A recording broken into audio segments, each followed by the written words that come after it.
Hola, ¿cómo están? Bienvenidos al módulo de nuestro curso que versa sobre las mujeres artistas en la Argentina entre fines del siglo XIX y la primera mitad del siglo XX. Este fue un momento de muchos cambios en la vida de las mujeres, no solo de aquellas dedicadas al arte, sino de las mujeres en general. La modernización que atravesó la República Argentina entre fines del siglo XIX y las primeras décadas del XX trajo nuevos desafíos a las mujeres que se incorporaron al mercado laboral, se incorporaron a la educación, se incorporaron también masivamente a las universidades, aquellas que tenían mayores posibilidades educativas y mayores posibilidades de acceder al campo simbólico del conocimiento. En esta clase nos vamos a enfocar en una de las aristas, en una de las facetas de esta modernización que trajo aparejado el siglo XX, que impactó directamente en las posibilidades de concebirse como artistas de un grupo de mujeres artistas activas en la Argentina. Hablo de las posibilidades de concebirse como artistas como un punto de inflexión, no porque antes no hayan existido mujeres que hayan practicado las artes en el territorio de la República Argentina, sino que apuntamos a un cambio fundamental que tiene que ver con la autodefinición y con la identidad de artista que se constituye en este momento histórico. Aproximadamente entre 1890, 1895, nos encontramos con un conjunto de prácticas y discursos novedosos en torno a las mujeres como artistas que les dieron la posibilidad de desarrollar esta identidad moderna de artistas. ¿Qué queremos decir con la noción de una identidad moderna de artista? La idea de la carrera de artista, como había existido para los varones con anterioridad, comienza a ser pensada y a ser aplicada también a las mujeres. Es en este momento de quiebre, entonces, que vamos a trabajar en nuestra primera parte de la clase. Luego vamos a ver los frutos de esta primera generación de artistas. Vamos a trabajar luego aquellas artistas que se incorporan al campo del arte durante los primeros años de la década de 1910, y finalmente vamos a cerrar nuestra clase con un grupo de intervenciones artísticas de las mujeres a partir de la década de 1930. De esta manera vamos a poder proveer, vamos a poder tener una cartografía de artistas, de obras, de eventos capaces de desnaturalizar los relatos en torno al arte argentino, aquellos que vienen insistiendo en torno a la inexistencia o a la falta de interés que presentan estas mujeres artistas. La propuesta es mirar con ojos nuevos este conjunto de obras, este conjunto de prácticas y reconectarnos con un acervo cultural que no ha sido reconocido como tal sino hasta fechas relativamente recientes. Si pensamos en la historia del arte en Argentina, nos encontramos con un vacío de mujeres artistas.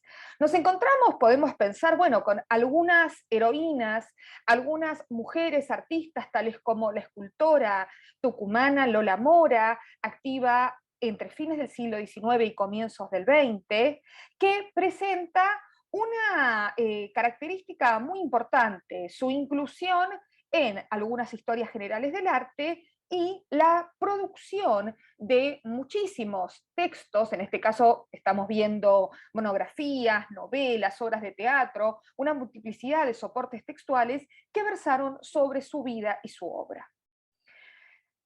Lola Mora y otras artistas como Raquel Forner conforman apenas un puñado de nombres que la historia del arte en Argentina reconoce como aquellos nombres de creadoras valiosas, desconociendo una multiplicidad de otras mujeres que no tuvieron tanta fortuna crítica, que no tuvieron las mismas posibilidades de insertarse en los círculos sociales, económicos, políticos y culturales que figuras como Forner o Mora, pero que sin embargo hicieron importantes aportes y brindaron una perspectiva única de qué significaba ser artista a comienzos del siglo XX.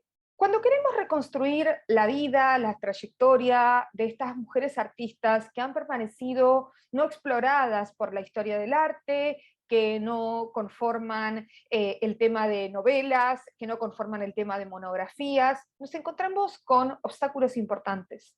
Obstáculos que tienen que ver, por ejemplo, con la pérdida total o parcial de obras, también con obstáculos que tienen que ver con la pérdida prácticamente total de documentación de primera mano en torno a ellas, lo cual nos obliga a buscarlas de otras maneras.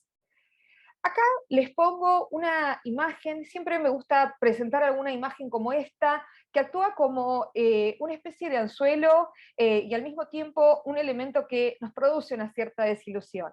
Acá vemos al artista de origen platense Anita Limendú trabajando en su estudio a comienzos del siglo XX. La vemos en la posición que la iconografía del artista ya había cimentado, una escena calma de una persona en su taller, pero lo que resulta conmovedor, lo que resulta hasta cierto punto angustiante de esta imagen, es que vemos a esta artista rodeada de una multiplicidad de obras. Vemos estudios académicos, vemos retratos, la vemos rodeada también de paisajes en su espacio iluminado, y tengo que decirles que lamentablemente hasta ahora no hemos logrado dar con ninguna obra de la mano de Anita Limendú. Anita Limendú es apenas una de las artistas de las cuales conocemos su nombre, a veces conocemos su cara, podemos conocer por medio de fotografías algunas de sus producciones, pero no contamos con la posibilidad de reinscribirlas en el registro como artistas, como autoras. No tenemos la posibilidad de conocer qué hicieron, cómo lo hicieron, qué estrategias particulares tomaron para realizar sus obras plásticas. Anita Limendú sabemos por las búsquedas hemerográficas, es decir, las búsquedas en diarios y revistas antiguas, que fue una artista de origen platense que se formó en París, expuso en París y que luego regresó con cierto éxito a trabajar a nuestra República Argentina. Y sin embargo, hasta ahora, año 2021, sus producciones y su carrera nos resultan inaccesibles. Al mismo tiempo, tenemos una otra falta, una otra carencia. El otro faltante tiene que ver no solamente con la producción material, es decir, las obras, pinturas, dibujos, esculturas de estas mujeres artistas, sino que en general tenemos muy poca documentación primaria en torno a ellas y muchísimo menos documentación escrita por ellas. Aquí tenemos una de las primeras intervenciones de una mujer artista en el campo de la escritura, Las andanzas de un artista, de la francesa radicada en Argentina, André Moch. André Moch es una figura clave en nuestros intentos de reconstruir la historia, el pasado de las mujeres artistas.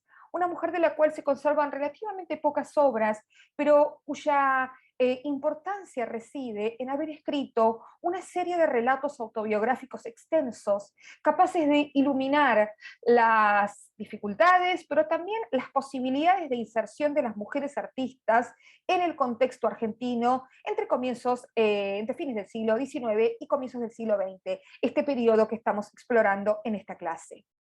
Andanzas de un artista es el último relato autobiográfico que André Moch publica en el año 1939. Ella había llegado a la Argentina en 1908 como una de las tantas artistas, varones, mujeres, atraídas por los festejos del centenario y las promesas que significaba la instalación de monumentos en el espacio público a la hora de conseguir encargos. André Moch viene con la idea de obtener uno de los encargos escultóricos para el centenario, algo que no sucede. Y sin embargo, el artista se queda en nuestro país y desarrolla una extensísima carrera desde 1908 hasta su muerte. ¿Qué hizo en esta carrera que detalla en Andanzas de un artista? Podemos identificar este surgimiento de la idea de una mujer artista en el sentido moderno, en el sentido de comprar elementos, hacer con esos elementos su obra, vender obras al público, recibir encargos de retratos, dar clases. Una vida atravesada por el arte, no solamente una vida donde el arte ocupaba una pequeña fracción del tiempo, como había sido el caso de artistas de otros momentos históricos, en los cuales la idea de una profesionalización era esquiva, era difícil todavía de capturar en su totalidad. En esta primera parte de nuestro recorrido por las obras que integran la muestra El Canon Accidental, inaugurada el 23 de marzo de 2021 en el Museo Nacional de Bellas Artes y que constituye una de las maneras en las que una institución clave en nuestro campo artístico como el Museo Nacional de Bellas Artes se repiensa a sí mismo desde la perspectiva de género, vamos a ver la primera generación de mujeres artistas que identificamos con estas características de modernidad, atravesadas por aprendizajes largos, experimentación plástica, una dedicación sostenida a la actividad artística y en muchos casos la cuestión económica como una determinante de sus trayectorias. En este momento nos encontramos con una gran cantidad de artistas que dieron cuenta de su momento histórico, que dieron cuenta de sus redes de sociabilidad, que dieron cuenta también de los cambios por los cuales atravesaba la idea de mujer y la idea de mujer artista en la Argentina. Una de estas artistas que nos encontramos en este momento trabajando aproximadamente de modo profesional a partir de 1880 fue Eugenia Belín Sarmiento. Eugenia Belín Sarmiento, como nos podemos imaginar, es una artista que proviene de la familia de Domingo Faustino Sarmiento, es su nieta, y no solamente esto es un dato anecdótico, sino que nos permite resituar a Eugenia en una serie de debates en los que su abuelo, Domingo Faustino, fue sumamente importante. Los debates en torno a la educación y en torno a las posibilidades laborales de las mujeres. Sarmiento tuvo, como todos los varones del siglo XIX, que enfrentarse al cambio social con relación a las mujeres.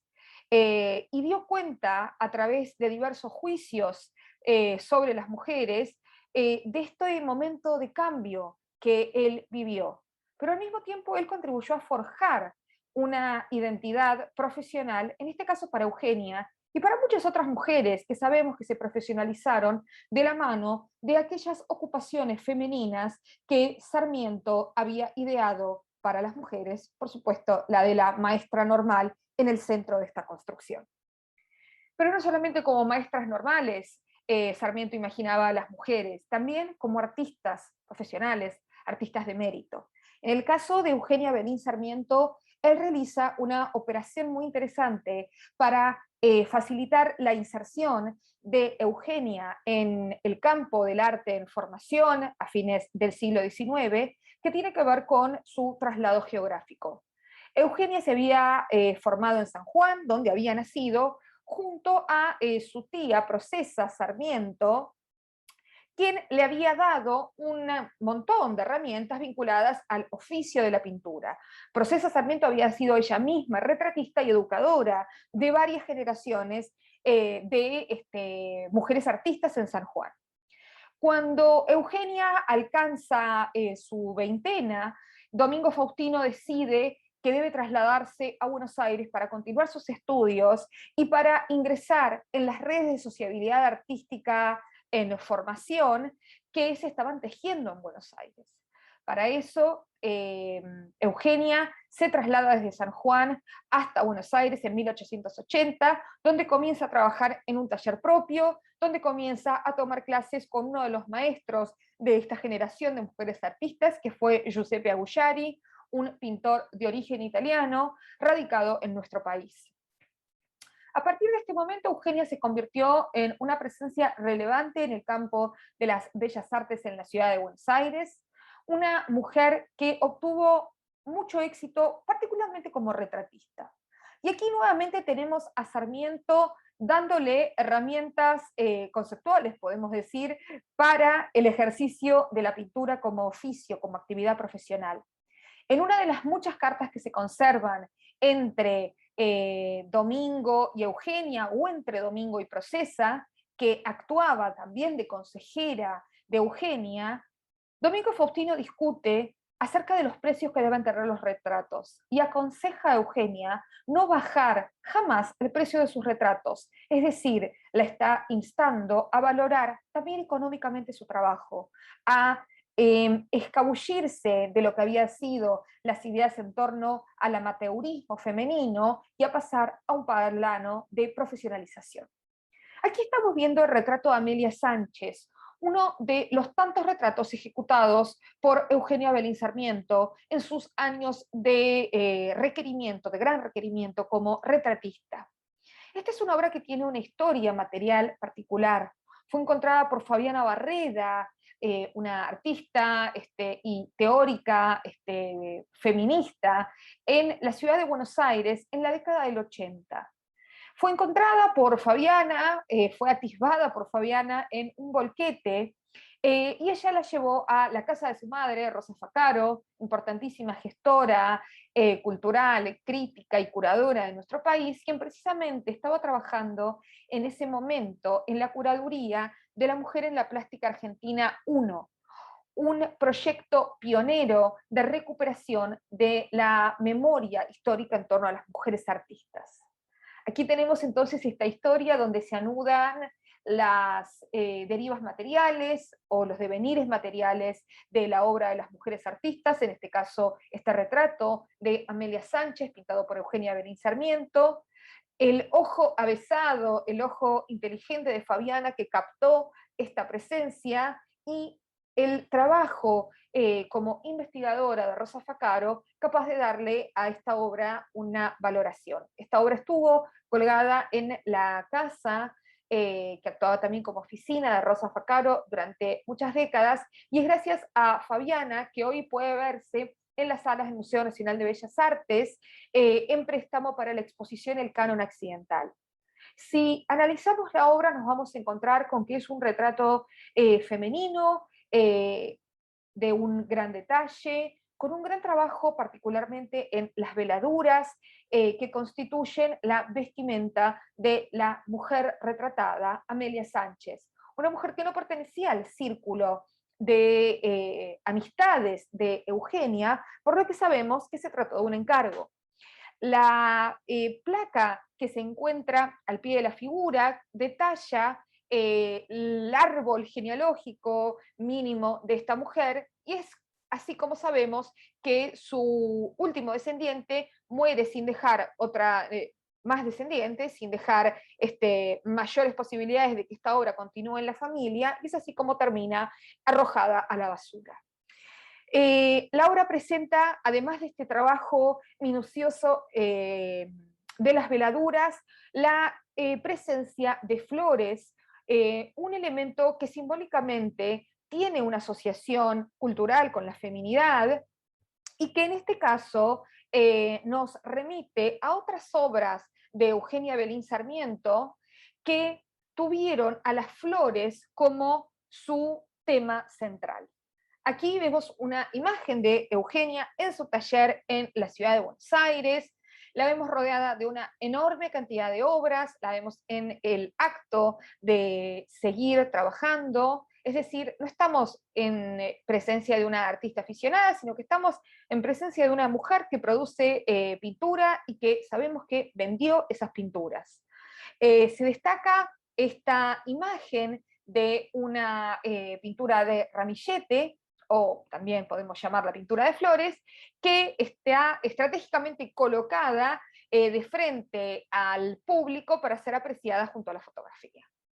Esta presencia de la pintura de ramillete nos lleva a las producciones de Eugenia Belín Sarmiento, que actuó sostenidamente en el campo de la pintura de ramilletes y obtuvo reconocimiento del incipiente mercado porteño. Estamos en un momento de un pequeño coleccionismo volcado a obras de artistas argentinos, y en este sentido es importante recordar que en este espacio aún pequeño, las mujeres artistas lograron, sin embargo, encontrar sus lugares para vender obra. Además de los retratos, la pintura de ramillete fue uno de estos espacios que las mujeres exploraron y explotaron comercialmente. Muchas de estas obras no fueron vendidas, sino que permanecieron en manos de Eugenia como parte de su trayectoria, y actualmente se encuentran en el Museo Histórico Sarmiento, que tiene una colección importantísima, no solo de obras pensadas para la venta o muy vinculadas a los géneros que ella abordó para la venta, sino que también es muy rico su acervo en obras que tienen mucho que ver con su formación artística y con las nuevas posibilidades que se le abrieron a Eugenia a partir de sus primeros viajes a Europa. Eugenia no había trabajado a partir del modelo vivo en sus años de aprendizaje en San Juan, tampoco en sus años de aprendizaje en Buenos Aires, pero a partir de los viajes que emprende junto a Augusto Belín Sarmiento, su hermano y diplomático, sí nos vamos a encontrar con una exploración en torno al modelo vivo.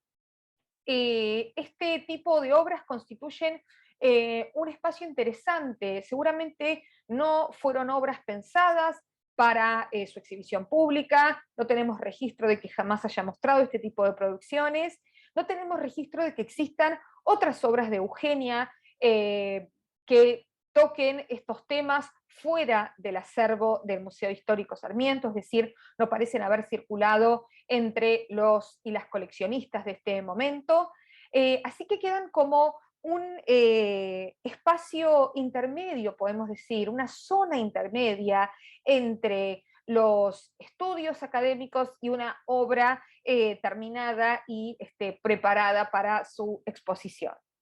El desnudo en el parque es uno de estos pasteles, en general nos la vamos a encontrar trabajando mucho con el pastel, un medio muy volátil, sumamente difícil de trabajar, y en este caso nos encontramos con este desnudo extraño, melancólico, que contradice un poco la idea de la plenitud del cuerpo femenino, casi pensado para la observación y para la admiración que suele encontrarse en muchos de los desnudos clásicos de la historia del arte.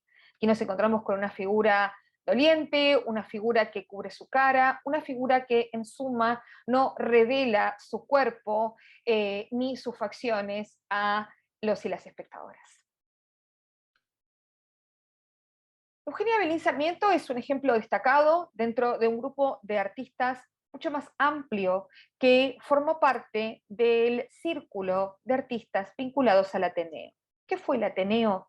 El Ateneo fue una especie de centro de debate, un núcleo de pensamiento y discusión que comienza a tomar forma en la década de 1890 en la ciudad de Buenos Aires. De la mano de personalidades como Eduardo Schiaffino, luego fundador y primer director del Museo Nacional de Bellas Artes, en el Ateneo se comenzaron a organizar a partir de 1893 y hasta 1898 los primeros salones de arte en Buenos Aires. Ya habían existido salones, sí, pero estos tienen esta característica específicamente moderna de un grupo de artistas mostrando su obra, buscando generar un interés en el mercado. Precisamente con relación al mercado, Hortensia Verdier fue una de las 3 únicas artistas, mujeres o varones, que efectivamente lograron vender su obra en el contexto de las exposiciones del Ateneo. Estamos, como dijimos antes, en un momento de un incipiente mercado del arte. Y sin embargo vemos que algunas mujeres, Eugenia y Hortensia en este caso, logran que sus obras sean adquiridas por este coleccionismo incipiente. Hortensia Verdier es una pintora sumamente interesante que comienza su formación con Ballerini, un artista que también exhibe contemporáneamente a ella en el Salón del Ateneo. Luego se traslada a Francia algunos meses como parte de un viaje que realiza con su familia, pero Hortensia aprovecha este viaje para inscribirse en la Académie Julian, un importante espacio de formación artística para mujeres en la ciudad de París. En este contexto nos vamos a encontrar con una artista que está absolutamente formada antes de poder llegar a París y aprovechar esta experiencia, eh, digamos, a pleno. Esta es una obra que pertenece, de hecho, al periodo anterior a su viaje. Su título es Simplemente de paseo, y acá nos encontramos con una de estas manifestaciones de la modernidad en el terreno de la pintura.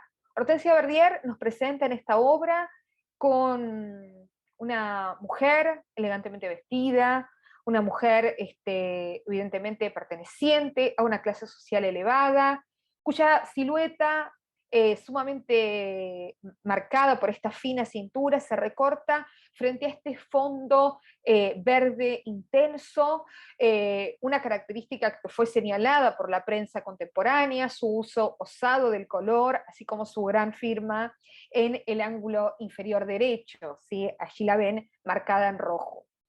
En esta obra, Hortensia nos presenta, nos enfrenta, nos contrapone con una mujer moderna que está paseando desinteresadamente, que no enfoca su mirada en el público, sino que está en un plano psicológico de existencia propia, está de paseo, está en un momento tal vez de diálogo con amigas, está tal vez en un momento de contemplación en este contexto, pero no se involucra emocionalmente con nosotros, permanece como una figura aislada, permanece como una figura que nos es también, a pesar del espectáculo visual que supone su belleza y su traje, como una figura ajena. Y acá nos encontramos con estas particularidades visuales que muchas veces las mujeres artistas, precisamente por su condición de sujetos otros en el campo social, lograron transmitir. Dentro de las artistas de la generación del Ateneo, o de la generación que Laura Malosetti y Costa ha llamado la de los primeros modernos, seguramente la más rutilante haya sido María Obligado.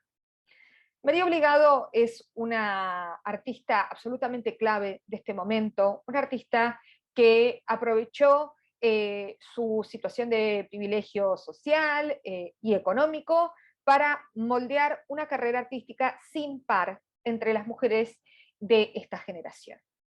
María Obligado pertenece a la familia Obligado, es decir, conforma, digamos, es parte del patriciado argentino, se casa tardíamente para los términos de la época con Francisco Soto y Calvo, escritor, traductor, crítico de arte, en suma, un varón que la apoya sistemáticamente en su deseo de dedicarse al arte. María tiene una primera formación con Agullari, del mismo modo que había sido el caso con Eugenia. Como Eugenia y Hortensia, María Obligado exhibe en el Salón del Ateneo, es decir, están unidas por su participación en estos espacios de exhibición. Y María se traslada en su luna de miel a Europa, allí toma contacto por primera vez con los talleres parisinos, y luego sí se instala de manera definitiva en la década de 1890, en la segunda mitad de la década de 1890, en París, junto a su esposo, para concurrir a las facilidades, a las aulas del taller de la Académie Julian. Aquí la vemos precisamente en este contexto, en el contexto de trabajo, ¿sí? Esta es María, en el contexto de trabajo junto a otras compañeras. La Académie Julian fue una academia de excelencia que trataba de compensar la exclusión de las mujeres del sistema artístico, de la formación artística, en realidad, en Francia. Las mujeres no tuvieron la posibilidad de ingresar a la Escuela de Bellas Artes en París, sino hasta 1897, y la implementación efectiva de su ingreso a las aulas se dio recién en 1900. Por lo tanto, se desarrolló alrededor de esta exclusión un importante número de instituciones, entre las cuales descollaba la Académie Julian, que brindaban a las mujeres la posibilidad de trabajar a partir del modelo vivo, de trabajar los grandes temas históricos, de trabajar temas como la composición, la iconografía, claves para la formación de un artista. María se constituye entonces como una mujer que busca su propia identidad artística, que utiliza, como dijimos, el capital económico de su familia para realizar este sueño moderno de convertirse en artista. Este sueño está muy atravesado por una reflexión en torno a su identidad como mujer, como argentina. Vamos a encontrarnos con que la cuestión nacional fue importante para ella en determinados momentos de su carrera, y una reflexión permanente en torno a ella misma, visible, por ejemplo, en este autorretrato que forma parte de la colección del Museo Marca en Rosario. Aquí María Obligado nos devuelve una imagen suya, una imagen personal, que nada tiene que ver con la belleza, que nada tiene que ver con las concesiones que la pintura puede hacer en torno al retrato y sobre todo al autorretrato, sino que se nos presenta como una mujer cuya cara está surcada por arrugas, pero cuya mirada extrañamente rodeada de colores intensos y de una paleta de verdes bajos, nos atrae esa mirada nos llama, nos convoca, casi como si en esta obra nos dijera que su trabajo reside precisamente en su capacidad de mirar. ¿Y qué es el pintar? Podemos preguntarnos, sino el ejercicio de esta capacidad de mirar. María se forma entonces en la Académie Julian, donde entra en contacto con artistas como Benjamin Constant, como Jean-Paul Logans, que actúan como sus maestros y sus guías en el pasaje de lo que había sido su primera formación artística, sólida, por supuesto, en Buenos Aires, de la mano de un maestro como Agullari, pero que no le había brindado las herramientas para abarcar grandes composiciones. El deseo de María no era simplemente quedarse en retratos o en paisajes, si bien estos fueron géneros que practicó toda su vida, sino que ella deseaba pasar a las composiciones con una gran cantidad de figuras y con, con grandes formatos, ¿no? Y esto es precisamente lo que la Académie Julian le brinda. Al mismo tiempo, María va a comenzar un estudio pormenorizado, un estudio muy particular, de una gran sensibilidad en torno al cuerpo humano. La enorme cantidad de carbonillas que se conservan de María Obligado en la colección de su familia dan cuenta de un análisis sin concesiones del cuerpo femenino. Esta es una de las obras más asombrosas en este sentido. Vemos este torso femenino, solamente se enfoca en el torso, no fotografía la cabeza de la modelo, no dibuja la cabeza de la modelo, sino que se concentra en sus senos flácidos, su abdomen, su pubis marcado y remarcado, no incurriendo en ninguna idealización. Y esta es una obra que va a mostrarnos este crecimiento exponencial de María en el contexto de la Académie Julian. Recordemos que, al igual que las dos artistas que exploramos antes, el gran cambio, la posibilidad de estudiar a partir del modelo vivo, le llega a Obligado también en el contexto europeo. Hablamos de María como una artista ambiciosa que no quiere quedarse en composiciones con una única figura, sino que quiere trabajar grandes composiciones desarrolladas en grandes superficies, y desarrolla a partir del año 1900 una serie de obras que envía al Salón parisino, donde consigue bastante repercusión en la prensa. Tenemos que tener en cuenta que el espacio del Salón era para los y las artistas latinoamericanos un espacio difícil de conquistar. Logros como la reproducción de una obra en las páginas de una revista especializada eran realmente escasos, y María obtuvo estos honores. Por ejemplo, Angoisse, su primer envío al Salón parisino en el año 1900, fue reproducido en el catálogo del Salón y además fue reproducido en al menos una revista artística especializada. Además, fue comentada por varios críticos. Realmente un raro honor dentro de lo que significaba la carrera de una mujer latinoamericana en París. Angoisse nos presenta una escena en la que María explora la forma de vida de las poblaciones del norte de Francia. Ella va a trasladarse a la zona de Normandía y en una pequeña localidad llamada Yport va a realizar una gran cantidad de estudios, en algunos casos escenas marinas despojadas de toda referencia a la figura humana, y en muchos otros casos va a explorar la relación de estas poblaciones, de sus habitantes, con el mar.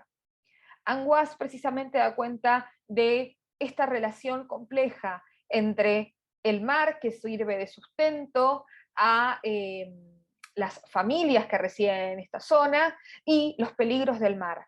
En Angoisse nos encontramos en un interior modesto, en un interior rural modesto, con la figura de un niño que toma el delantal de su madre en una escena de suma angustia, precisamente el título de la obra, mientras su madre grita desesperada, mientras ven el naufragio del bote en el que su padre pescaba. Una escena que tiene que ver con la exploración de las condiciones de vida, una escena que tiene que ver con los mundos del trabajo, trabajada con una paleta baja, pero que se contrapone con la luminosidad que proviene de esta ventana abierta al mar y al paisaje. Precisamente en torno a la composición, una de las pocas cartas que tenemos de María Obligado tiene que ver con cómo concebía ella su práctica artística. Esta carta que le dirige a Schiaffino, entonces director del Museo Nacional de Bellas Artes, tiene que ver con la defensa de lo que ella consideraba la dignidad de su arte frente a una invitación que se le hace para realizar en la Exposición Internacional de Saint Louis en Estados Unidos en 1904, y ella le explica a Schiaffino que rechaza su invitación precisamente porque es una exposición de carácter más industrial que artístico, y ella concibe su producción en una esfera superior de la actividad intelectual que no tiene lugar junto a los elementos industriales y particularmente en el caso de la Feria de Saint Louis, rurales, que se iban a mostrar como parte del envío argentino.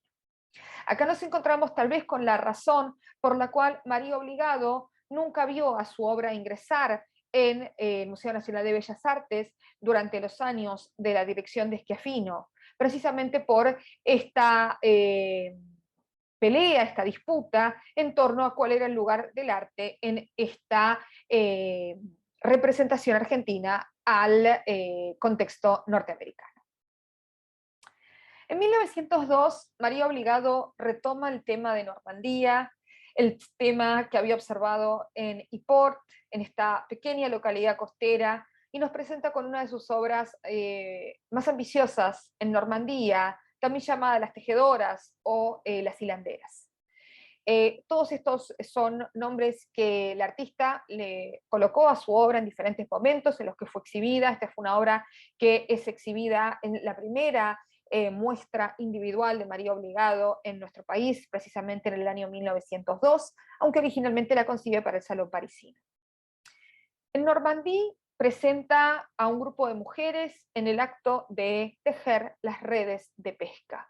Nuevamente aparece este interés, esta reflexión en torno a las condiciones de vida, una escena íntima donde el trabajo está preferentemente concentrado en la actividad femenina. Hay una clara distinción entre el adentro y el afuera. En el adentro están estas mujeres tejiendo en un ámbito absolutamente femenino. En el afuera nos encontramos con las figuras de algunos campesinos varones que están trabajando. al aire libre. En Normandía presenta este grupo de mujeres bañadas por la suave luz que ingresa nuevamente desde esta ventana que nos permite ver el mar y el paisaje, y se concentra como problemática plástica en la composición. Tenemos la suerte de contar con estudios en Normandía que nos muestran cómo María reflexionó plásticamente en torno a la mejor manera de disponer las figuras de las 6 tejedoras que se encuentran trabajando en este interior. Estos estudios que forman parte de la colección del Museo Marc nos permiten ver cómo la cuestión de la composición era entendida por María como el centro, el núcleo del arte. Esta es una obra absolutamente pionera en lo que tiene que ver con la representación de las mujeres trabajadoras en la historia del arte argentino. Aquí la mujer trabajadora no es vista como una rareza, no es tampoco presentada como un problema social, sino que es, podemos pensarlo, dignificada. Nos encontramos con las caras y las posturas que indican la concentración de estas mujeres mientras tejen estas redes de importancia enorme para la economía de su región. Dentro de las obras que realiza María Obligado en París, nos encontramos con La Guerra. La Guerra es una obra complejísima que le tomó a María Obligado 2 años de planificación y de ejecución.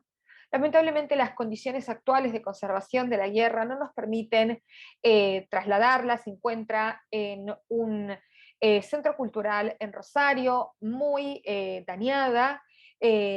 A tal punto se encuentra dañada que es difícil discernir qué partes han sido ejecutadas por María Obligado y qué partes han sido retocadas por el restaurador que en 1973 intervino en la pieza.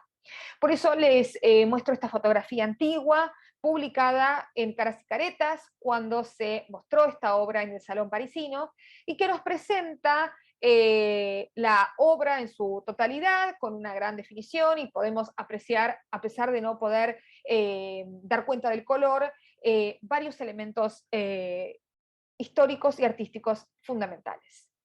La guerra precisamente toma como tema un tema que había sido tradicional en la iconografía costumbrista desde la década de 1830 aproximadamente, y lo lleva a una escala monumental.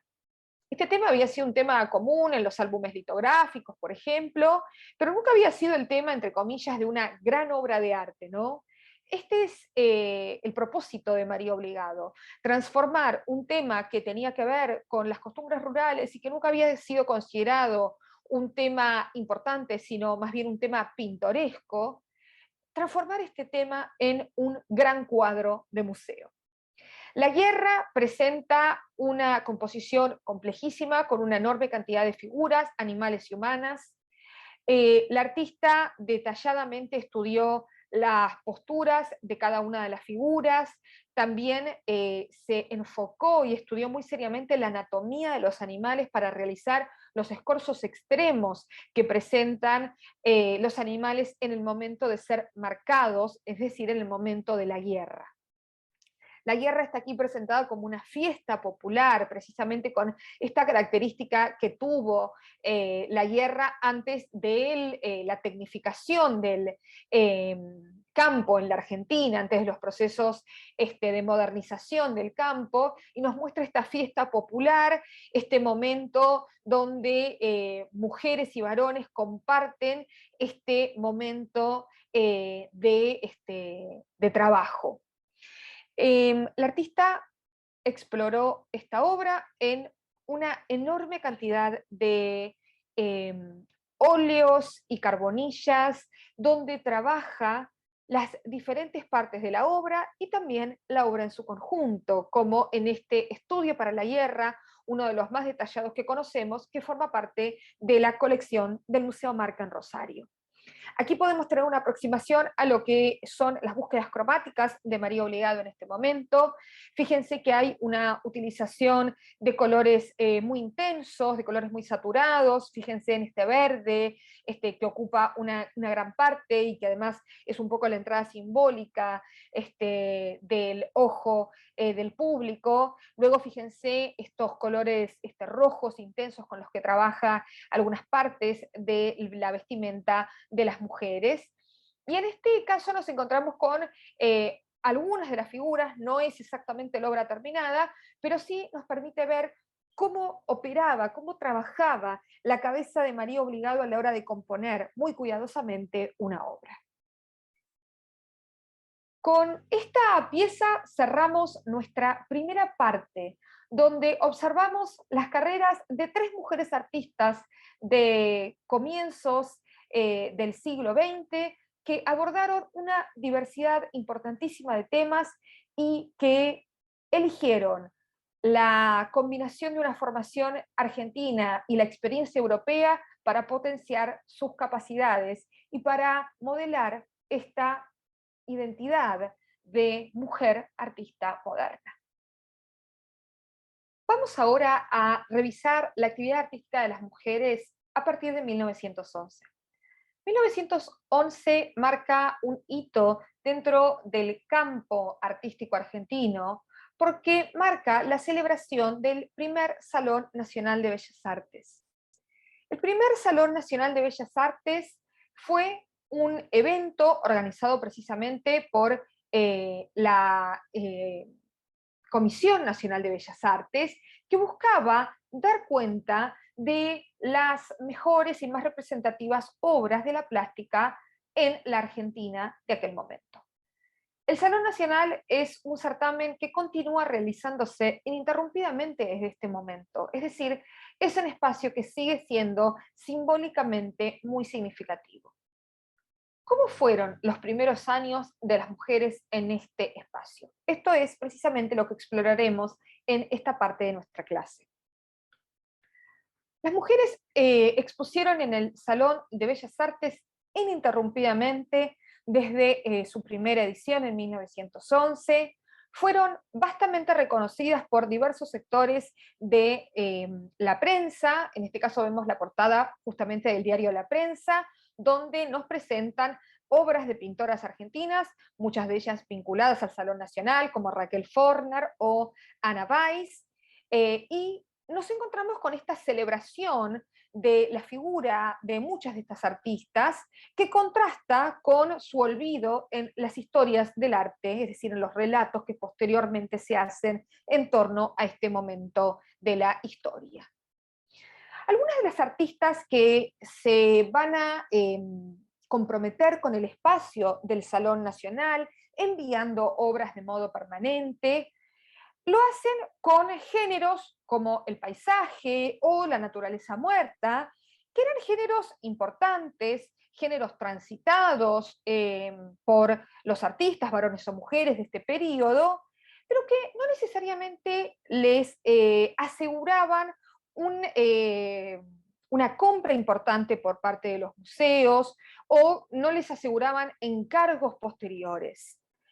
La mayor parte de las mujeres artistas que se destacaron en este momento van a apelar a una combinación entre el paisaje y la naturaleza muerta, sí, como géneros importantes, pero también al estudio de la figura humana como una práctica sistemática.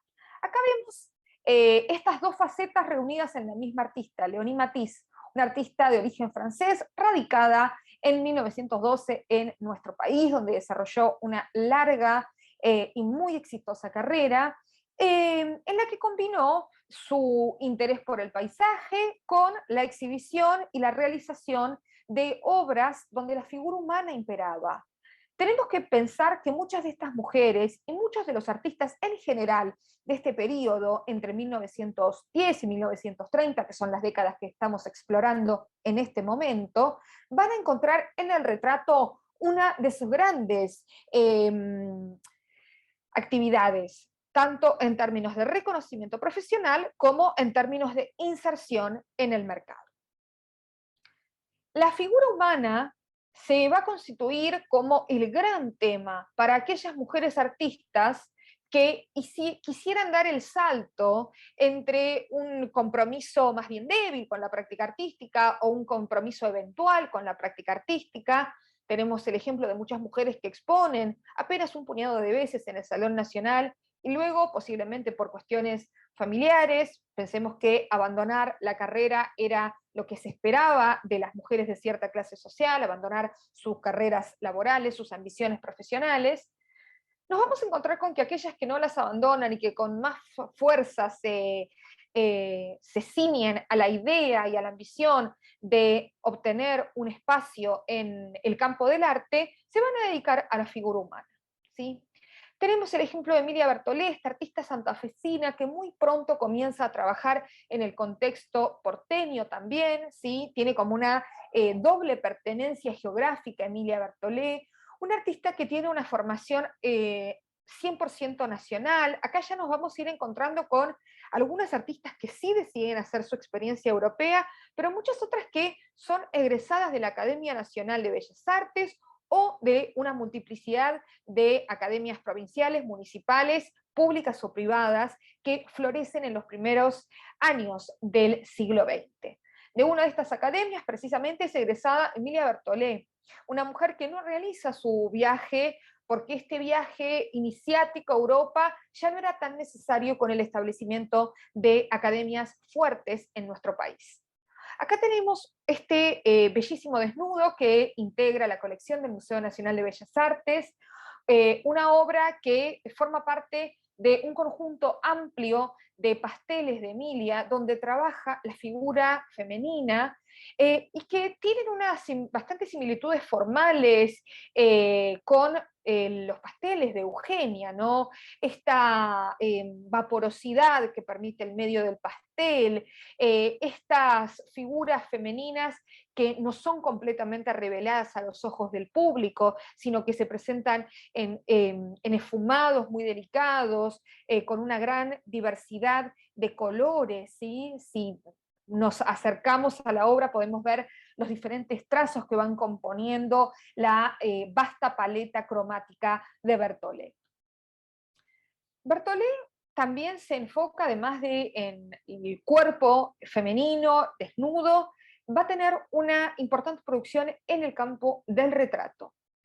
Retrató, entre otros, a Irigoyen, presidente de la Nación, es decir, fue una retratista que hizo el salto desde el retrato femenino hasta el retrato masculino. Esto fue un tema importante. La mayor parte de las mujeres artistas de la generación anterior habían retratado a otras mujeres, ¿sí? Con las figuras de esta segunda generación de mujeres artistas empieza el retrato de varones a ser una práctica mucho más difundida.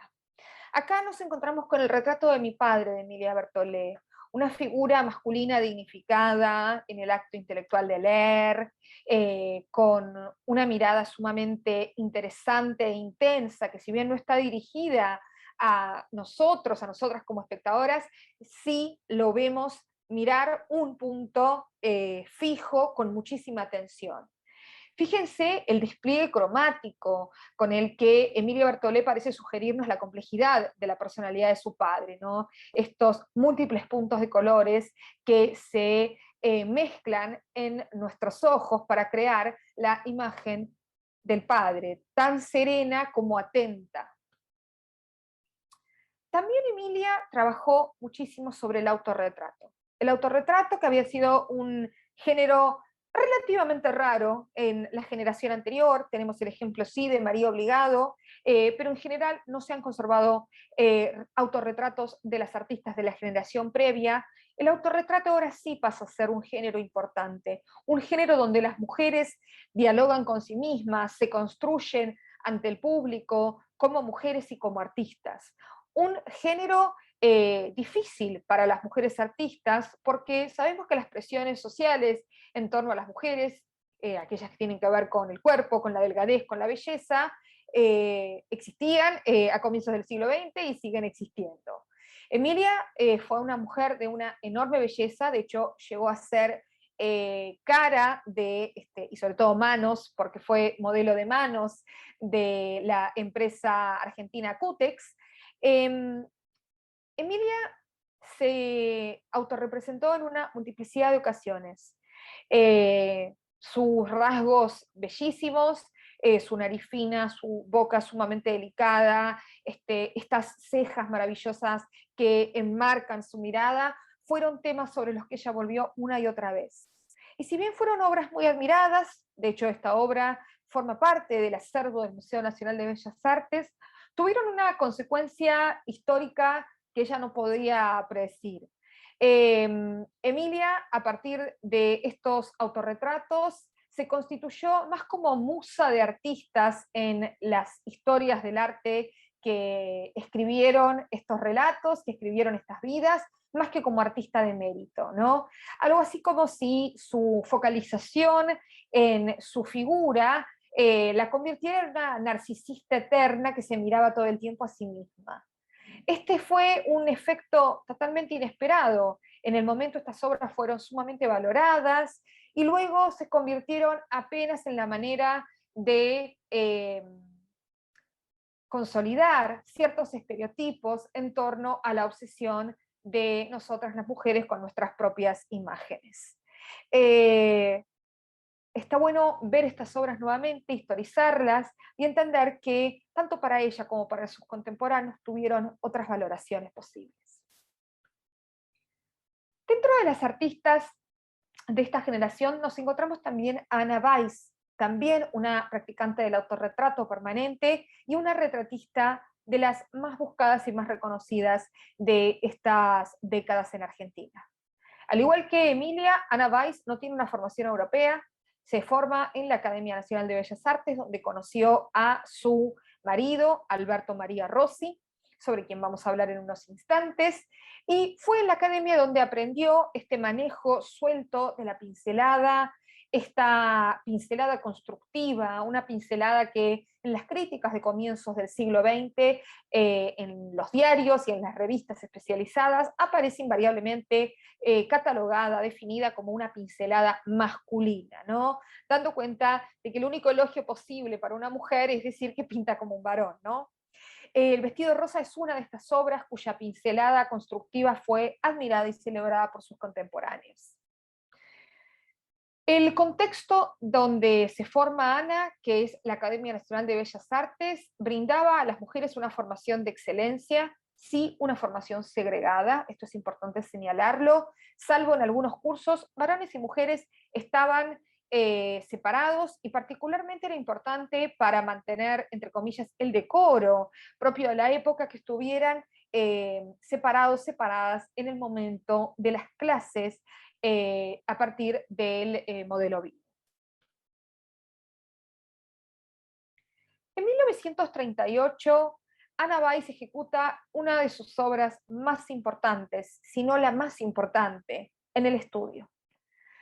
Esta obra, como ven, está en un museo provincial y hay algo muy importante con relación a la ubicación de estas mujeres, no solo en cuanto a los lugares de origen, por ejemplo, Bertollet es santafesina, sino también los lugares donde eligieron mostrar y los lugares que adquirieron sus obras.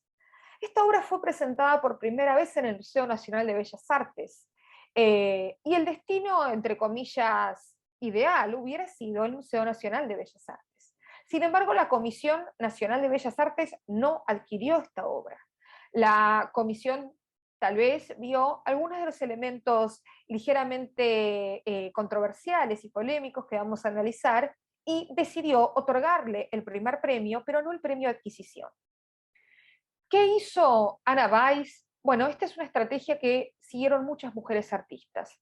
Cuando exponían una obra importante en el Salón Nacional y esta obra era reconocida pero no premiada o no adquirida, la enviaban a un salón provincial o municipal. En este caso, Weiss optó por el Salón Municipal de Bellas Artes de Tandil, un espacio ya sumamente importante en este momento, un salón que ya se perfilaba, a pesar de no tener muchos años de realización, como un espacio interesante. y receptivo para la obra de estas mujeres artistas, ¿sí? Un espacio donde esta obra capturó la atención del público, del jurado, y fue adquirida para la institución, donde es una obra valorada, no es una obra que está en la reserva del museo permanentemente, sino que forma parte del acervo valorado y comunitariamente compartido. En el estudio muestra una particularidad de la vida de Ana Weiss, su vida con otro artista. Acá lo vemos a Alberto María Rossi, el maestro y luego marido de Ana, padre de sus 3 hijos, en el momento en el que están compartiendo en una especie de triángulo la contemplación de esta modelo. Es importante señalar que Rossi no era un artista que se dedicara a la figura humana, y mucho menos a los estudios académicos complejos como este que estamos viendo ejecutado por Ana. Así que aquí hay una primera capa de sentido que podemos develar, que tiene que ver con cómo Ana se plantea o se planta a sí misma como una artista académica capaz de ejecutar esta obra y de dar esta representación del cuerpo femenino plena, cargada de materia, absolutamente vibrante, frente a su marido que realmente no tenía esta capacidad y sobre todo tenía una carrera totalmente volcada hacia otros géneros. Al mismo tiempo, esta obra nos presenta un ejercicio de reflexión sobre la mirada, ¿no? Sobre quién tiene el derecho de mirar, sobre quién, a quienes les es negado ese derecho. La artista no elige representarse a sí misma en un autorretrato con la modelo, sino que elige mostrar a su marido en el acto de contemplar a esta modelo. ¿Qué significa esto?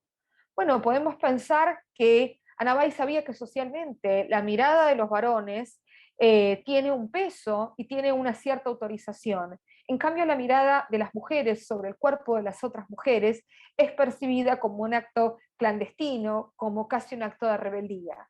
Justamente por eso antes les presentaba las imágenes de la academia, donde nos encontramos con la necesidad, entre comillas, de separar a varones y mujeres en el momento de la contemplación de cuerpos desnudos, ¿sí?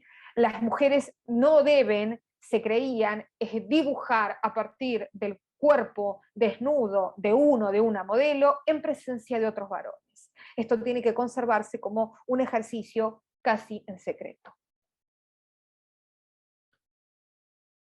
Esta imagen que nos brinda Ana Weiss en el estudio contrasta mucho con las representaciones de Ana Weiss en la prensa periódica, donde eran presentados a ambos como dos esposos felices, que compartían una familia, que criaban una familia mientras pintaban sus obras.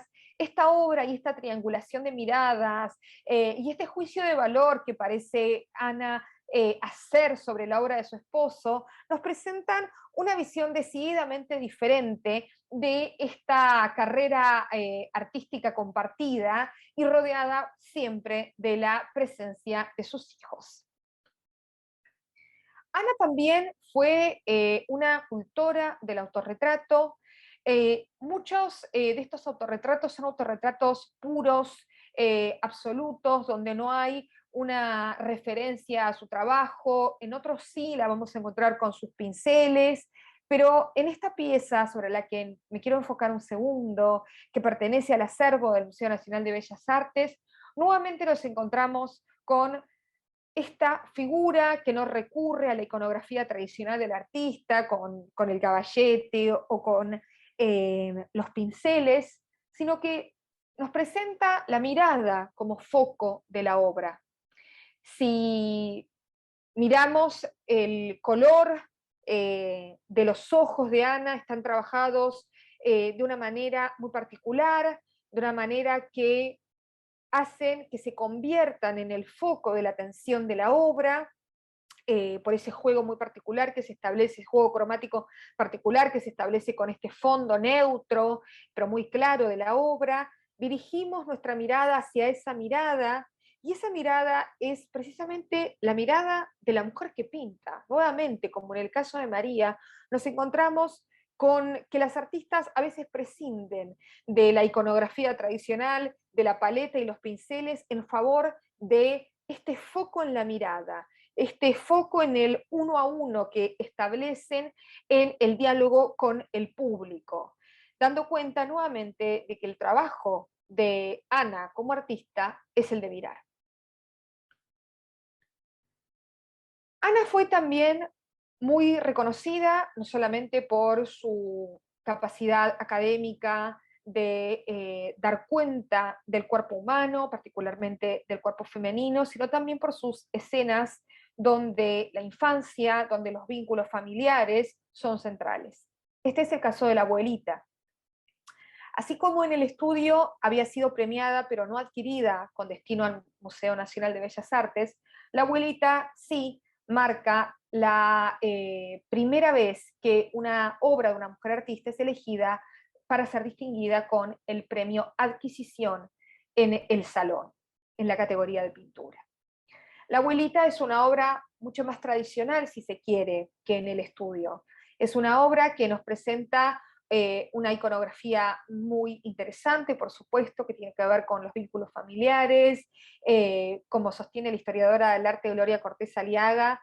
Esta es una obra que nuestra situación pandémica, la cuarentena, nos hace ver con nuevos ojos esta importancia de las relaciones humanas y de las tareas de cuidado, pero al mismo tiempo es una obra que se adapta mucho a ciertos estereotipos, podemos pensar, de lo femenino en el arte, lo femenino como algo que no es disruptivo, lo femenino como algo que se adapta a la moral constituida del momento. Y la abuelita precisamente fue premiada y fue adquirida con destino al museo de mayor relevancia simbólica del país, mientras que en el estudio fue premiada pero no adquirida con este mismo destino. La obra fue motivo de una censura, de una crítica muy dura por parte de Julio Pairó, que contrastaba el arte moderno, viviente, contra el arte clásico y conservador. Hacía referencia, por supuesto, a Ana Weiss, que había sido premiada con el premio de adquisición. Y Ana Weiss fue una artista que cambió radicalmente a lo largo de su carrera en la consideración de la crítica dominante.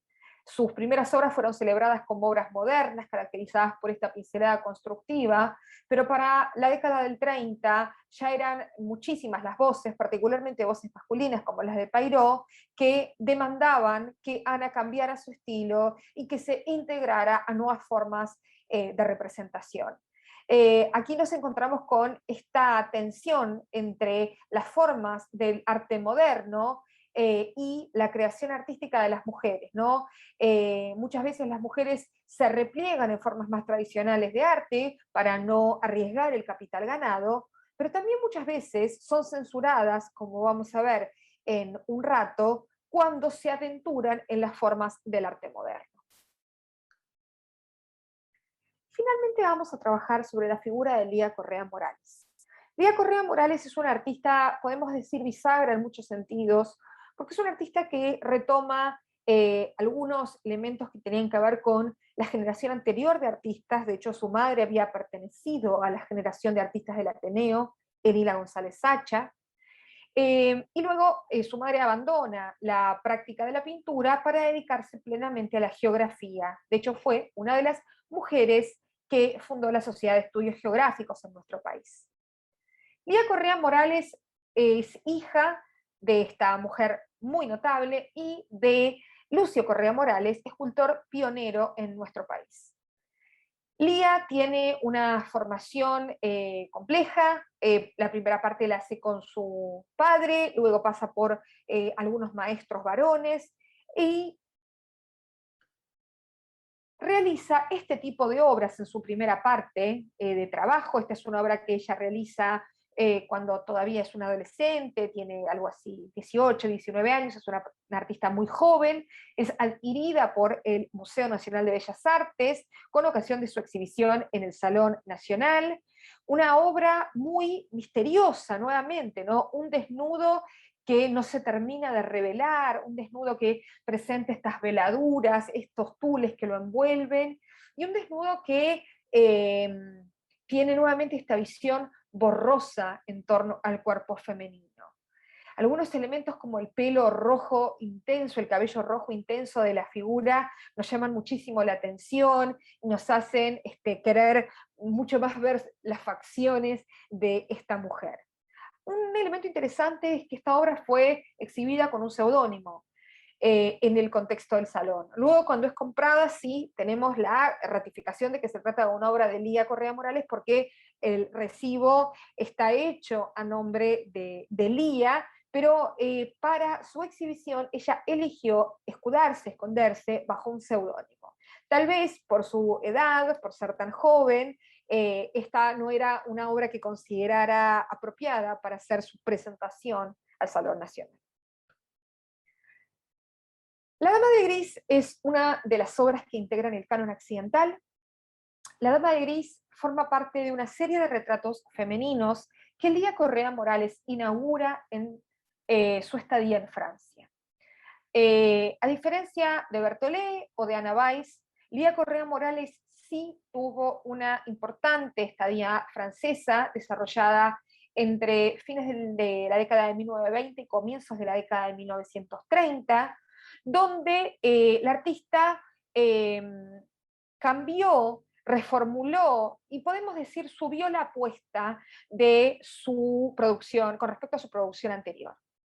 Se va a desarrollar ella en este momento, se va a concentrar en el desarrollo de una tipología de retratos femeninos, como el retrato de Marthe Lanois, que forma, digamos, tal vez es la primera de estas obras, donde vamos a encontrarnos con una serie de invariantes, ¿sí? Son figuras femeninas muy elegantes, vestidas a la moda era muy importante para Lía, el Museo Casa de Irurtia, que fue su casa, tras su matrimonio con Rogelio Irurtia, conserva su colección de revistas de moda, por ejemplo, y son imágenes donde nos encontramos con las mujeres no solamente como portadoras de elegantes vestidos, sino que se constituyen no meramente en objetos de deseo, como en los figurines de moda, sino en sujetos de deseo, ¿no?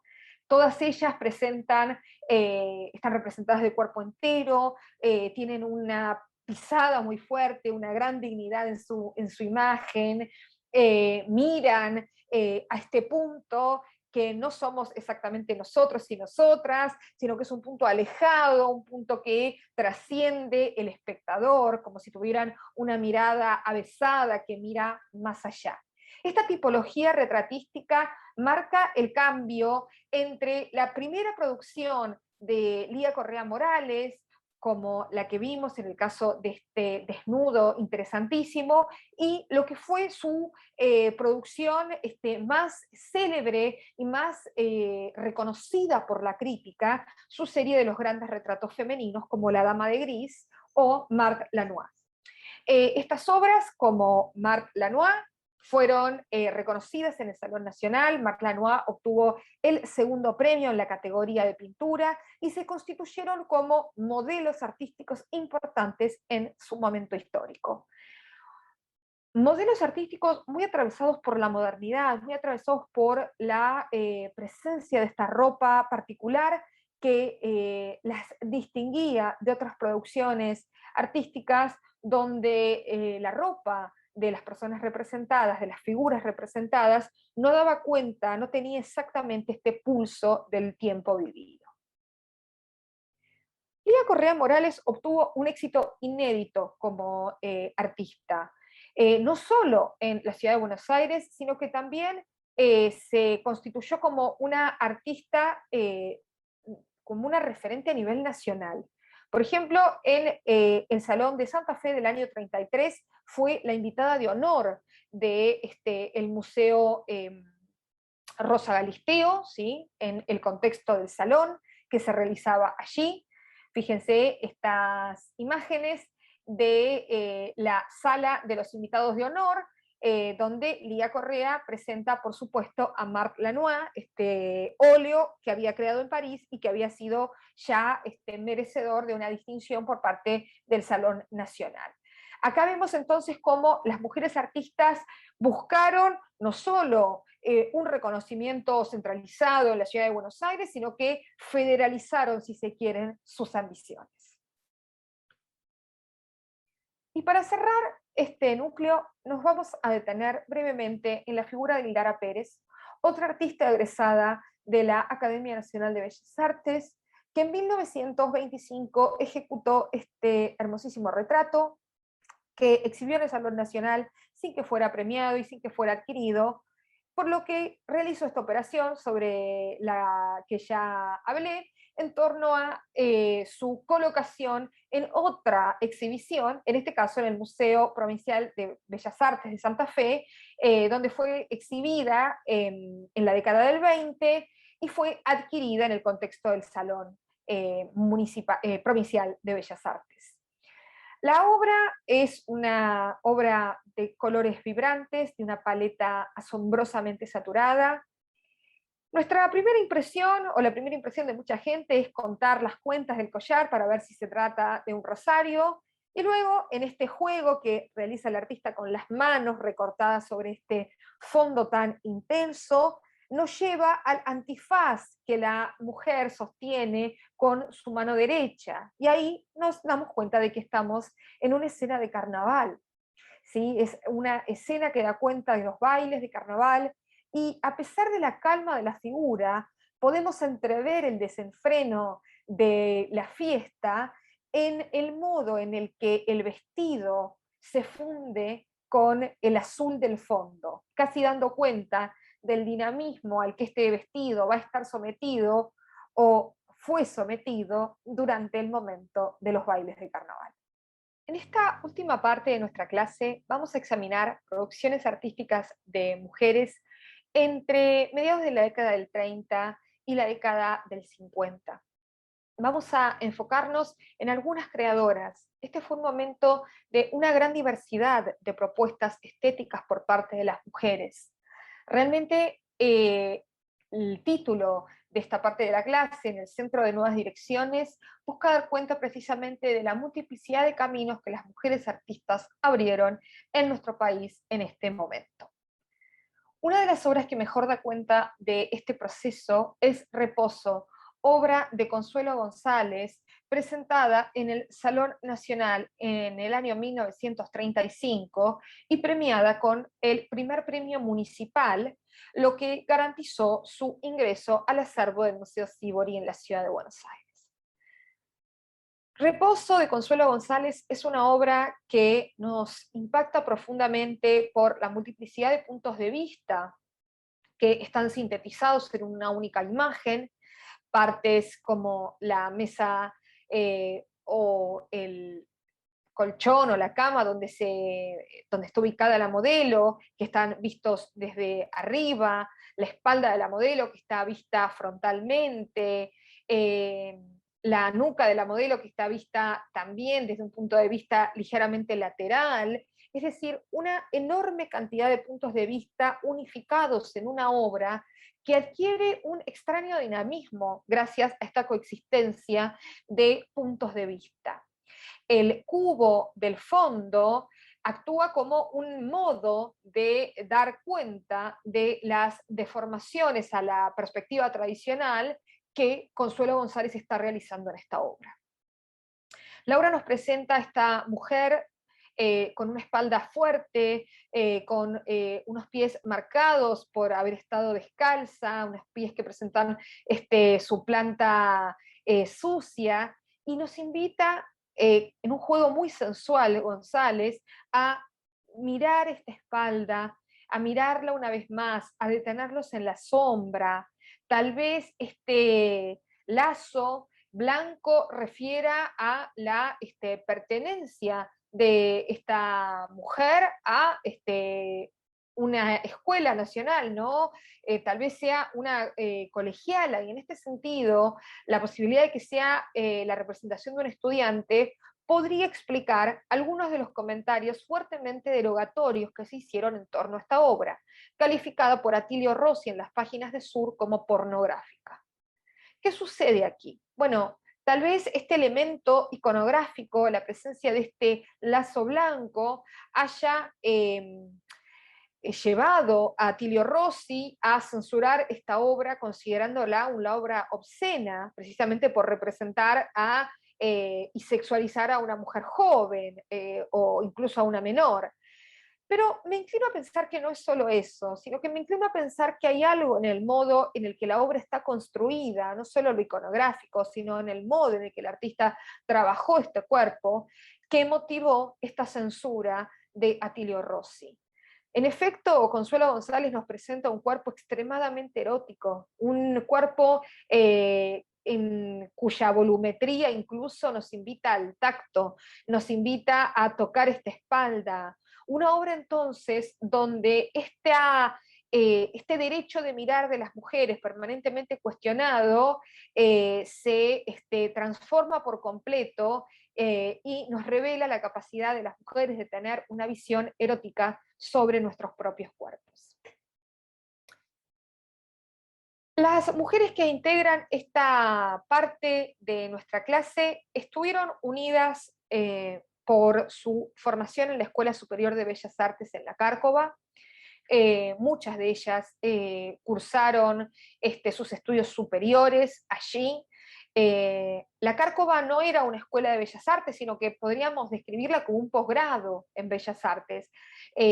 Las y los ingresantes no eran personas nuevas en la práctica artística, sino que ya eran artistas profesionales, artistas que trabajaban con un grado de inserción importante en el campo. Allí Consuelo conoció a algunas de sus compañeras sobre las que vamos a hablar ahora y compartió el espacio de trabajo. Otro lugar importante de reunión de mujeres en este momento fueron los salones femeninos de bellas artes, organizados entre otras instituciones por el Club Argentino de Mujeres. Los salones femeninos fueron una respuesta de las mujeres artistas frente a la exclusión de los premios en el salón. Las mujeres, como vimos, eran reconocidas con premios de segunda línea, casi nunca con premios de adquisición, premios vinculados a las más altas categorías dentro del esquema de la premiación del salón, y frente a esto las mujeres decidieron desarrollar sus propios espacios de exhibición. Espacios donde no solamente se aseguraban que los grandes premios pudieran recaer sobre una mujer, sino que se abrían también a formas artísticas que el salón estaba excluyendo contemporáneamente, como la miniatura. Muchas mujeres fueron miniaturistas en la década del 20, del 30, del 40, particularmente retratistas en miniatura, y la expulsión de esta categoría del salón las dejó sin posibilidades de mostrar su obra. El salón femenino también actuó sobre este punto crucial, dándole la posibilidad a estas mujeres de seguir mostrando su obra públicamente. En el contexto de la Cárcova nos encontramos no solamente con la representación radicalmente erótica y dinámica, a pesar de denominarse Reposo de Consuelo González, sino que nos encontramos con experimentaciones con el desnudo, como la de María Catalina Otero Lamas, que crea esta especie de imagen de las tres gracias, marcada por una impronta estilística muy personal, o Antonia Ventura Iberazzi, una artista interesantísima que trabaja la vibración del cuerpo, trabaja con pinceladas cortas, pinceladas con colores asombrosos en algunos puntos, ¿no? como el azul intenso o el violeta del cabello, y con representaciones del cuerpo, diríamos, muy atinadas y muy lejos de los ideales académicos tradicionales, como podemos ver en el vientre de la modelo de Descansando. Asimismo, otras mujeres artistas de este momento pusieron su atención en la modernidad de la vestimenta de las mujeres, la modernidad del maquillaje de las mujeres, elementos que tenían que ver con códigos culturales novedosos que estaban surgiendo. Acá nos encontramos con la figura de Dora de la Torre, una obra cuya modernidad nos resulta asombrosa, tan asombrosa que parece una obra contemporánea, parece una obra que está retratando a una mujer cualquiera de nuestra propia contemporaneidad. El uso del maquillaje, su peinado, la sencillez de su vestimenta, todo conforma una imagen de una feminidad dinámica, de una feminidad moderna. Al mismo tiempo, otros artistas siguieron trabajando en iconografías que venían del siglo XIX y que tenían que ver con la mujer lectora, ¿sí? Este tema que ha estudiado Graciela Baticuore con tanto detalle y que tiene que ver con la afirmación de un carácter intelectual en las mujeres, ¿no? Besetti o Blinder crean estas imágenes de mujeres reposadas, calmas, en momentos de introspección, mujeres en suma que están en un momento de pensamiento, en un momento de ensimismamiento inclusive, dando cuenta de que las mujeres tienen una vida interna sumamente rica. O también Carlota Stein en su Crisálida, trabajando esta imagen de esta mujer que está en las fronteras, podemos pensar, entre la infancia y la adultez, un cuerpo que se presenta, como su título lo indica, como una crisálida, ¿no? Como un cuerpo en potencia, y hay algo de la incomodidad de este pasaje que se traduce en la representación de estas imágenes, de esta expresión de la figura femenina en Crisálida. Pero también las mujeres artistas en este momento miraron a mujeres completamente otras, como es el caso de la artista argentina nacida en Rumania, Cecilia Markovich, que realiza en 1939 una extensa serie de retratos sobre las poblaciones afrobrasileras. Markovich se concentra en estas poblaciones marginadas socialmente, muchas veces ridiculizadas desde la plástica. María Lourdes Guidoli ha estudiado en profundidad estos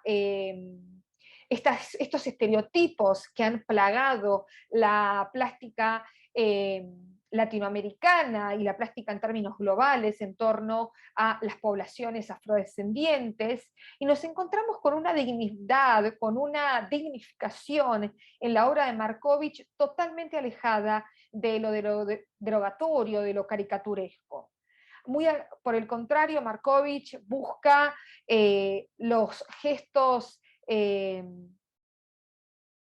cotidianos y sobre todo el carácter de retrato de estas obras para darles la dignidad que les fue negada a estas poblaciones en tantos otros contextos. La obra de Markovich se extendió de la pintura a la escultura, formando un complejo que se conoce como las morenas, una vasta exploración plástica, tanto pictórica como escultórica, de estas poblaciones que ganan, gracias a la mirada de esta artista, en dignidad en su representación.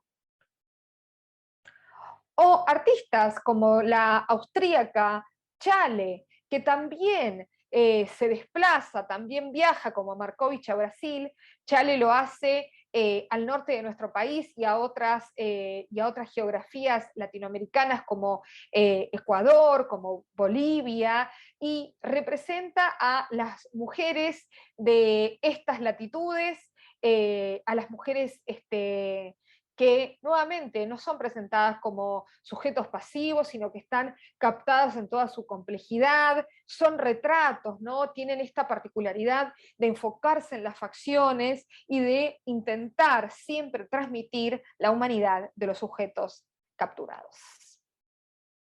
Y también el cuerpo femenino se convierte en este momento en el lugar donde se expresan los grandes temas de la época, entre ellos, por supuesto, la Segunda Guerra Mundial. El retrato del dolor de Raquel Forner constituye una de las obras más notables de esta artista. Forner realiza una figura cristológica femenina dotada de todos los atributos de Cristo, el sudario, la corona de espinas, las llagas, en suma, por supuesto, ¿no? La presencia aquí de las figuras crucificadas junto a Cristo en el momento de la pasión, pero toda la escena es una escena femenina, ¿sí? Como si Forner nos invitara a pensar en el tipo de violencias específicas que la guerra genera sobre los cuerpos de las mujeres. Sabemos que los conflictos armados tienen sobre los cuerpos femeninos un tipo de violencia específica, un tipo de violencia que se cruza con la violencia de género. Con esta obra, Forner llama la atención sobre estas otras formas, precisamente, del horror encarnado en los cuerpos de las mujeres. También Mariette Levis, austríaca de nacimiento, argentina por adopción, va a trabajar los horrores de la guerra en su obra, y en particular en su obra Manifiesto de la malicia y del odio, una obra que ella realiza en 1940, cuando está dejando Europa para trasladarse definitivamente a la Argentina. Primeramente ella se traslada de Francia a Inglaterra y luego se traslada a la Argentina, donde ella ya era bien conocida por sus libros ilustrados y por sus estampas, y trae con ella de la malicia y del odio su cuadro manifiesto sobre la Segunda Guerra Mundial y sobre los horrores de la guerra, la Europa que ella está dejando en llamas, representada como este edificio en ruinas, en una de cuyas ventanas vemos al Führer extendiendo su mano en el saludo nazi, en un momento de desolación y horror, ¿sí? La figura sin cabeza, tal vez aludiendo a la falta de raciocinio que se instala, una rata en el primer plano, y estas figuras anunciando la tragedia. Y de algún modo, como siempre en la obra de Mariette Levis, estos gestos que tienen que ver con la ternura, con la persistencia a pesar del horror, de los gestos que nos distinguen como humanos, ¿no? El gesto de cariño entre estas dos figuras, cuya relación no sabemos y tampoco importa, ¿no? Solamente actúa como una manera de recordarnos la importancia de los vínculos en los momentos más duros. Mariette Levis fue una artista que se mantuvo siempre anclada en la figuración. Acá tenemos un recorte de su archivo donde declara: aborrezco el arte abstracto. Esta fue siempre su prédica, siempre creyó que la figura humana era la manera de vehiculizar las ideas más importantes que el arte tenía para compartir. Aquí les incluyo una imagen de los catálogos de las obras de Mariette Levis anteriores a su llegada, ¿no? Cuando Mariette llega a la Argentina, ella ya era una figura reconocida, y es precisamente esto lo que hace que ella elija este destino, ¿no? Su obra ya era apreciada, ya se comercializaba con éxito y ya era reconocida críticamente. Una particularidad de Mariette Levis es que apenas llegada, escribe su autobiografía, que es publicada en un libro por la Casa Biau. Su biografía es publicada en francés, se llama Un corte a través de mí misma, y allí la artista cuenta sus experiencias de vida, y en particular se concentra en su traslado traumático desde Europa y también en su esperanza de futuro en esta tierra, que finalmente la adoptaría y con la cual ella tendría una enorme conexión, llegando a donar una enorme cantidad de su obra al Museo Municipal de Artes Plásticas Eduardo Siveri, aquí en la ciudad de Buenos Aires.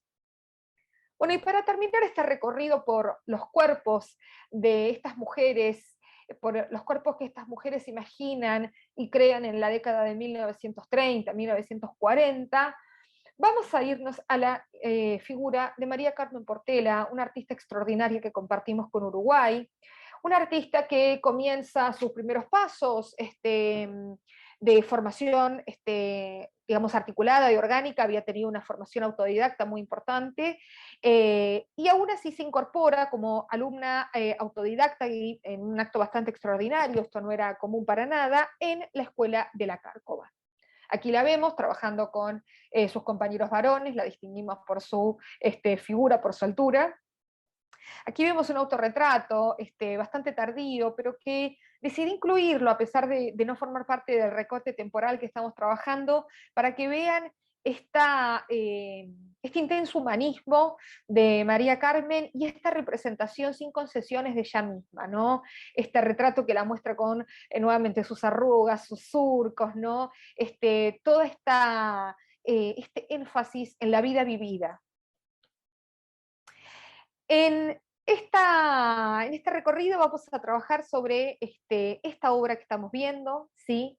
La figura de un atleta, una obra que María Carmen crea en 1940 como un retrato de una mujer particular. Si bien se exhibe con este nombre, sabemos por el trabajo en el archivo de María Carmen Portela que se trata de una mujer específica, la atleta Olga Tassi, una gran campeona argentina en diversas disciplinas de atletismo, y además una figura clave en la historia de River Plate, puesto que en River Plate fundó varias divisiones femeninas de algunos deportes de equipo. En 1940, María Carmen decide hacer este retrato de Olga Tassi, la figura de una atleta. Se inspira, toma la referencia de la estatuaria griega clásica, donde se representaba a los atletas desnudos, ¿no? Esta desnudez heroica asociada con el acto de la competencia atlética, pero invierte los términos, así como Raquel Forner había invertido los términos de la figura de Cristo, y nos presenta a no un atleta, sino una atleta. Fíjense cómo este cuerpo particular sobre el cual se enfoca María Carmen no tiene nada de los cuerpos tradicionales de la historia del arte. Es un cuerpo anguloso, es un cuerpo de piernas, entre comillas, demasiado fuertes para un cuerpo femenino, de senos muy pequeños, de brazos muy trabajados. En suma, es el cuerpo de un atleta de élite, con su pelo corto, con toda la comodidad que necesita para desarrollar su actividad. Esta obra, presentada en 1940, fue una obra que fascinó a la crítica. Julio Pairó, a quien habíamos escuchado censurar duramente a Anna Weiss, la celebra como la figura de un andrógino que anticipa una nueva forma de ver la figura humana en el arte. ¿Qué manera más apropiada de terminar esta clase con esta obra que, siendo de 1940, nos muestra la intención de representar otras corporalidades, hoy diríamos cuerpos disidentes en el arte? Qué importante es contar con una historia del arte inclusiva que nos permita ver que la crítica al binarismo de género no es algo nuevo, sino que es algo que los y las artistas han planteado hace mucho tiempo, muy tempranamente, tan tempranamente como 1940, con este retrato increíblemente contemporáneo de Olga Tassi. Espero que hayan disfrutado el recorrido y que se queden con muchísimas preguntas, puntas para seguir investigando y pensando sobre el pasado de las mujeres artistas. Muchas gracias.